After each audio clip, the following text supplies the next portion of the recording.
De seguro, en algún momento habremos visto o escuchado la noticia de que se ha encontrado una momia de hace 2000 años, y nos habremos preguntado cómo hacen los científicos para determinar este número.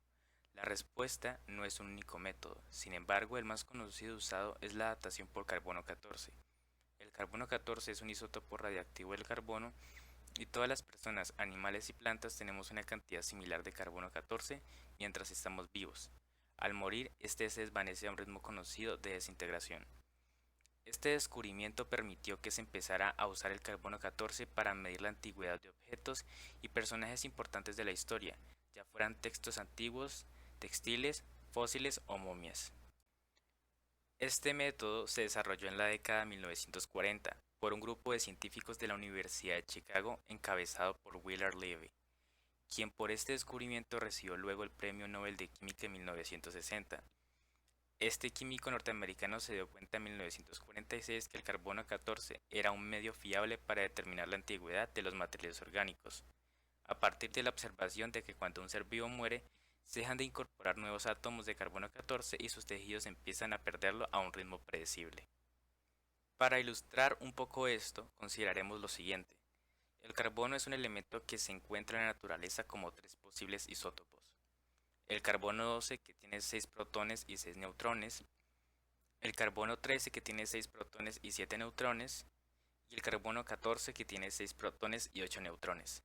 Es decir, cada uno de estos isótopos tiene 12, 13 y 14 partículas subatómicas en su núcleo, respectivamente.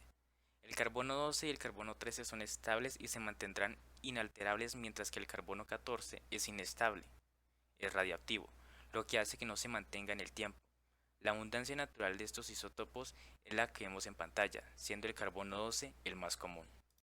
Dicho esto, tenemos que, para la datación con carbono 14, lo que se busca comparar en una muestra es la proporción de los isótopos de carbono 12 y carbono 14 en ella. La proporción de isótopos de carbono 12 y carbono 14, tanto en la atmósfera como en los organismos vivos, es la misma en todos los casos, ya que se transmite de unos organismos a otros mediante la cadena alimenticia, a partir de los organismos vegetales o plantas que lo toman de la atmósfera. Esta proporción se mantiene constante en un organismo vivo y empieza a cambiar en cuanto muere, manteniéndose igual que el carbono 12 que cuando estaba vivo, y disminuyendo la cantidad de carbono 14 debido a que, al ser inestable, sufre un proceso de decaimiento, por el que uno de sus neutrones se transforma en un protón, convirtiéndose en nitrógeno 14. El isótopo original se denomina entonces isótopo padre, mientras que el producto del decaimiento se llama isótopo hijo. La cantidad de carbono 14 de un resto orgánico se reduce de manera exponencial formando una curva. Hoy en día se sabe que el carbono 14 tarda 5.730 años en reducir a la mitad su cantidad en una muestra, lo que se conoce como periodo de semidesintegración o vida media de una sustancia en algunos textos. ¿Qué significa esto? Que si nosotros tomamos la curva del decaimiento exponencial del carbono 14 en un organismo muerto comparada con la del carbono 12, que como se evidencia en la imagen se mantiene constante con el tiempo, si corremos 5.730 años después de haber muerto el organismo, será observable que sus restos tendrán la mitad de carbono 14 que cuando vivía, y que cuando pasen otros 5.730 años, es decir, a los 11.460 años de haber muerto, el resto tendrá la mitad del carbono 14 original, o lo que es lo mismo, un cuarto del carbono 14 que tenía antes. También es notorio que llegará un momento en que todo el carbono 14 original del resto biológico se haya transformado en nitrógeno 14. El isótopo padre se agota y solo existe isótopo hijo. Cuando esto sucede, aproximadamente después de 60.000 años de la muerte del organismo, la datación por radiocarbono deja de ser posible. Este es el caso, por ejemplo, de los fósiles de los dinosaurios que no pueden ser datados con carbono 14 ya que vivieron hace más de 65 millones de años. De esta manera, gracias a la proporción entre el isótopo de carbono 12 y el de carbono 14 en el resto biológico, podemos conocer cuánto tiempo ha pasado desde que el organismo murió hasta la actualidad, siempre que no tenga más de 60.000 años de antigüedad. Llevando lo anteriormente mencionado al ámbito matemático, podemos modelar este problema teniendo en cuenta que la razón a la que disminuye la cantidad de una sustancia radiactiva de A de T es proporcional a la cantidad de sustancia radiactiva A, por lo cual podemos definir el siguiente problema de valor inicial, donde A sub 0 es la cantidad original o la proporción de carbono de la sustancia. Como ya sabemos, esta ecuación diferencial ordinaria, la cual también es lineal, puede resolverse fácilmente utilizando el método del factor integrante.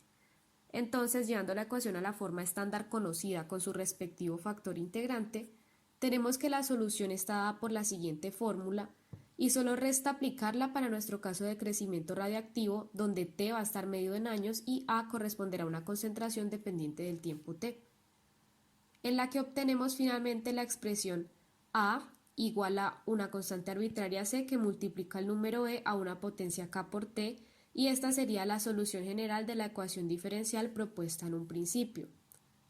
Ahora, dado que tenemos una condición inicial, es posible despejar la constante arbitraria C de la siguiente forma para obtener nuestra solución particular. Aquí solo resta decir que las preguntas que se pueden generar a partir de la ecuación pueden ser dos. ¿Cuál es el tiempo T que ha transcurrido para un valor dado de la concentración de carbono? O ¿cuánto es esta concentración para un organismo que lleva muerto un número específico de años? Antes de pasar a realizar un ejercicio, cabe mencionar dos aspectos importantes. El primero es que en el ámbito de la datación por carbono 14, tanto en arqueología como en paleontología, se busca dar respuesta solo a qué tiempo ha transcurrido desde la muerte de un organismo, a partir de datos como la concentración de carbono determinada para este y evidentemente la vida media del carbono 14. El segundo aspecto considerable es que la constante de proporcionalidad K, que aparece con un signo positivo en la solución encontrada, va a tomar siempre valores negativos. Esto es porque de esta forma se garantizaría el comportamiento decreciente exponencial en el que el número E tenga una potencia negativa, y es evidente que en el producto KT, que define la potencia de este exponencial, la variable T, que corresponde a unidades tiempo, lógicamente no puede asumir valores negativos.